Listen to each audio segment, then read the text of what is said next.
Hi guys, so welcome to our channel Beyond Stocks. So today we are going to speak about a very interesting stock. It's the talk of the town.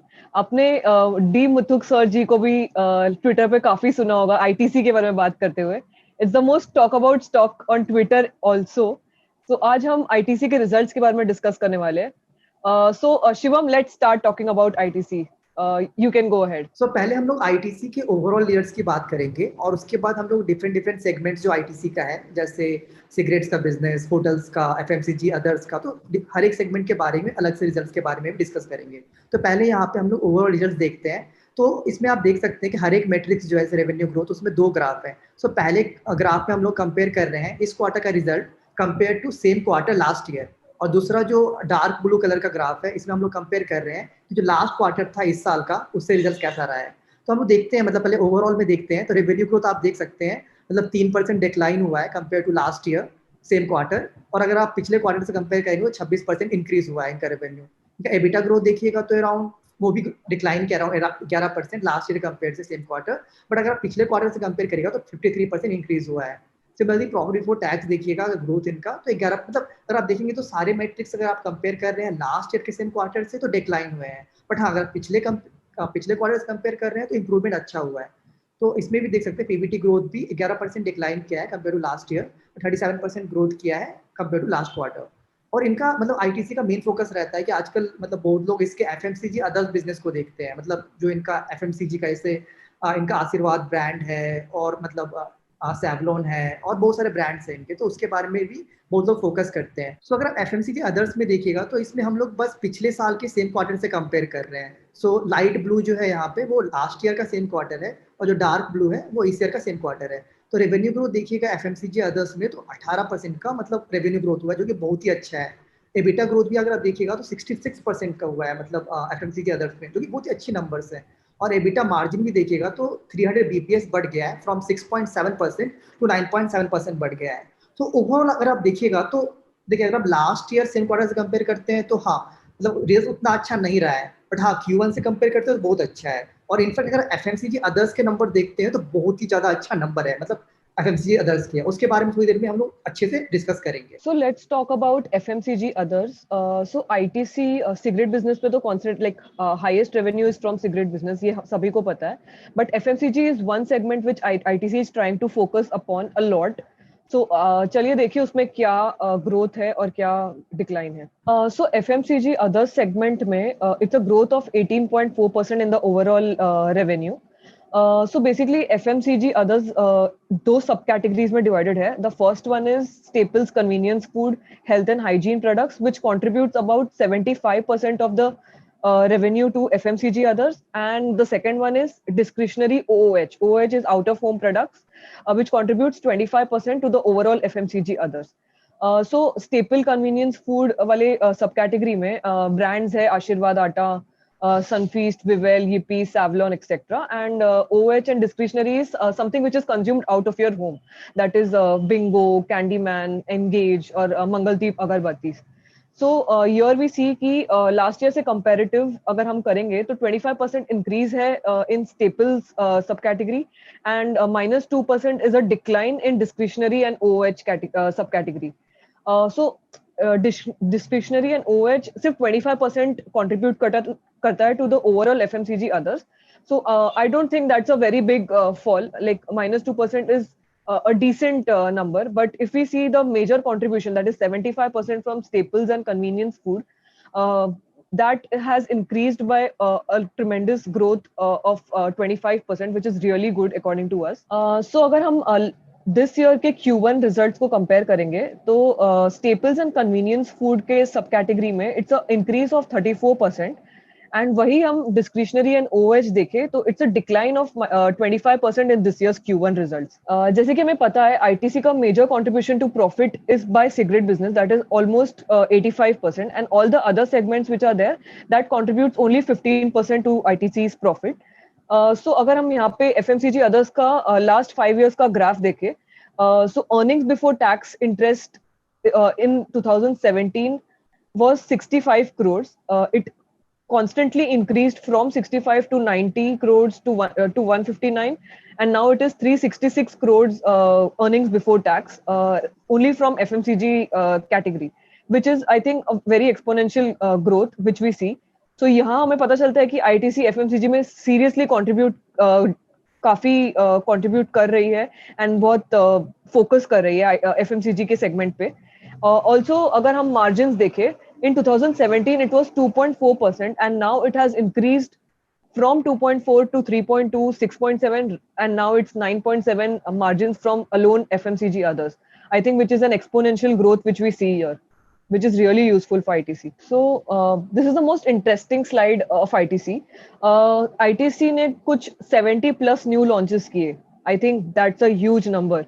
Right from FMCG, like brands like Sunfeast, Farmlight, Ashirwad Atta, Bingo के अलग-अलग variants.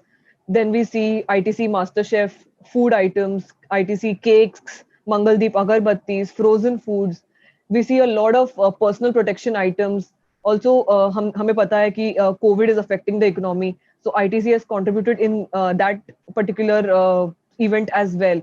ITC has come up with various disinfectants, sprays, savlons, masks, wet wipes, sanitizers, etc. I think which has contributed a lot to this particular launch. So let's now talk about the FMCG cigarettes business. So जिससे कि सबसे ज़्यादा मतलब पैसा ITC का आता है, revenue सबसे ज़्यादा आता है, प्लस अर्निंग्स भी यहाँ सबसे ज़्यादा आता है. तो इस पे भी बहुत सारे मतलब एनालिस्ट का और लोगों का फोकस रहता है कि सिगरेट से कितना आया, मतलब सिगरेट से कितना प्रॉफिट हुआ, कितना लॉस हुआ. मतलब लॉस तो वैसे होता नहीं है, बट कितना ग्रोथ हुआ है, कितना डिक्लाइन हुआ. सो अगर आप FMCG सिगरेट्स का देखते हैं तो अगर रेवेन्यू देखिएगा तो मतलब 5,021 करोड़ का है, जो कि 3.9% डिक्लाइन है कंपेयर टू लास्ट ईयर. और अगर आप सेगमेंट रिजल्ट्स भी देखिएगा तो इस पे भी डिक्लाइन हुआ है, अराउंड 15.6% का डिक्लाइन हुआ है, 3245 करोड़ हो गया है. मतलब अर्निंग्स में इनका डिक्लाइन हुआ है, मतलब सिगरेट्स में इम्पैक्ट हुआ है थोड़ा. ऑफ कोर्स मतलब इसका एक रीजन लॉकडाउन है, मतलब जैसे इन्होंने कहा है कि कई किसी जगह पे अभी भी लॉकडाउन है, मतलब जैसे लोकल्स जगह पे, मतलब सब जगह पे नहीं बट थोड़ी थोड़ी जगह पे लॉकडाउन अभी भी है. उसके साथ ही साथ मतलब टैक्स भी इंक्रीज हुआ था इस ईयर फेब मंथ में, तो उसका भी 13% टैक्स हाइक हुआ था. तो उसे पूरा अच्छे से पास अभी तक कर नहीं पाए हैं मतलब अपने कॉस्ट में, तो उससे भी इम्पैक्ट इसमें पड़ रहा है. इससे मार्जिन कम हो रहे हैं, प्लस रेवेन्यू भी कम हो रहा है. तो ओवरऑल अगर सिगरेट बिजनेस देखिएगा तो मतलब पिछले क्वार्टर से कंपेयर करिएगा तो ऑफकोर्स 33% का इंक्रीज हुआ है रेवेन्यू में, बट अगर आप लास्ट ईयर के सेम क्वार्टर से कंपेयर करिएगा तो नहीं. मतलब सिगरेट बिजनेस प्रेशर में है, वो दिख रहा है. मतलब क्योंकि सिगरेट बिजनेस सबसे ज्यादा रेवेन्यू, सबसे ज्यादा प्रॉफिट्स आता है. और मतलब लोग मतलब इस बिजनेस को बहुत अच्छे से भी देखते हैं, क्योंकि मतलब FMCG अदर्स तो देखते ही हैं, बट सिगरेट्स भी देखते हैं, क्योंकि सिगरेट बहुत ज्यादा कंट्रीब्यूट करता है. और इसमें आप देख सकते हैं मतलब हाँ, इसका रिजल्ट मतलब उतना अच्छा नहीं है, और इस पे थोड़ा प्रेशर आ रहा है टैक्स के कारण और लॉकडाउन के कारण. So you're talking about agri-business. This is one of my personal favorite segment of ITC, because this particular segment supports farmers. They buy or trade from farmers, and they trade in internally country as well as export to other countries as well. So अगर हम agri-business का देखें तो segment revenue has increased by 12.8%, जो कि 2985 crore हो गया है, and profits have been increased by 2.7%, that is 256 crore all in all, which is really a good growth in this particular segment. So agribusiness का revenue growth basically rice, mustard, coffee and wheat for Ashirwad Atta, ये सब sell करने से हुआ है. Apart from that, frozen snacks में काफी अच्छा performance देखने में मिला है हमें. फ्रोजन स्नैक्स में कुछ 30 वेरिएंट्स लॉन्च हुए हैं, and also farmland frozen vegetables में कुछ 5 वेरिएंट्स लॉन्च हुए हैं, which is a good indicator for agri business. तो अगर आप होटल बिजनेस के नंबर्स पे देखते हैं, इनका रेवेन्यू और एबिटा देखते हैं, तो रेवेन्यू आप देख सकते हैं मतलब 82 करोड़ से बस रेवेन्यू हुआ है इस क्वार्टर में, इससे मतलब होटल से, जो कि 81% डिक्लाइन है कंपेयर टू लास्ट ईयर, जो कि बहुत ही बड़ा डिक्लाइन हुआ है. और ऑफ कोर्स इसका रीजन मतलब क्योंकि लोग बाहर जा नहीं रहे हैं, ज्यादा बुकिंग्स हो नहीं रही है होटल की. बट हाँ, कहीं कहीं पे डिमांड का पिकअप देखने को आया है, जैसे लेजर्स लोकेशन में देखिएगा तो इनका डिमांड में पिकअप हुआ है, प्लस इनका ये कॉस्ट रिडक्शन भी कर रहे हैं. तो ओवरऑल अगर आप लॉस देखिएगा तो आप देखिए अर्निंग बिफोर एबिटा देखिएगा तो 117 करोड़ का लॉस हुआ है इस क्वार्टर में, और पिछले क्वार्टर में 175 करोड़ का लॉस हुआ था. तो हाँ, ये लॉस इन्होंने थोड़ा कम किया है, बट हाँ स्टिल यहाँ से अगर आप देखेंगे तो रेवेन्यू बहुत ही ज्यादा मतलब डिक्लाइन हो गया, और यहाँ लॉस में भी है ये सेगमेंट.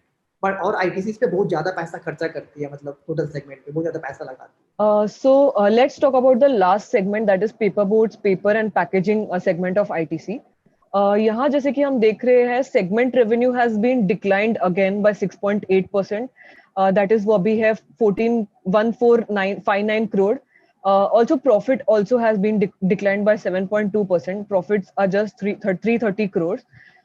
इसके कारण ये है कि there's some subcategories which have been impacted a lot, like publications, wedding cards and paper segments. और कुछ ग्रोथ और स्ट्रॉन्ग रिकवरी हमें देखने में आया है from sub categories like tobacco, liquor, cup stock, decor and personal care segments.